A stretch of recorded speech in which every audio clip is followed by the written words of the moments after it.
आषाढी एकादशी निमित्ताने करमाळा मार्गे पंढरपूरकडे मार्गस्थ होणाऱ्या दिंड्यांचे करमाळा शहरात आगमन होण्यास सुरुवात झाली आहे.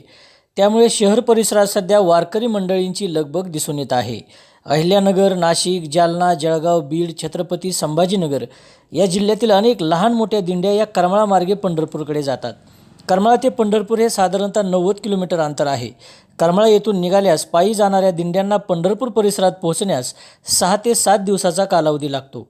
25 जुलै रोजी आषाढी एकादशी असून पंढरपूरपासूनचे अंतर लक्षात घेऊन वेगवेगळ्या दिंड्यांनी प्रस्थान केलेले आहे. सध्या काही दिंड्या करमाळा परिसरात असून त्या शहरातून मार्गस्थ होताना दिसत आहेत. येत्या शनिवारी ते सोमवारी दरम्यान करमाळा परिसरातील दिंड्यांची संख्या वाढणार आहे. रविवारी 19 जुलै रोजी संत निवृत्तीनाथ महाराज पालखी सोहळा करमाळा शहरात असणार आहे. त्या दिवशी शहरात मोठ्या संख्येने वारकरी येथे उपस्थित असतील. याशिवाय करमाळा परिसरातील ज्या दिंड्या पंढरपूरकडे प्रस्थान करणार आहेत त्यांचीही आता तयारी सुरू झाल्याचे दिसून येत आहे.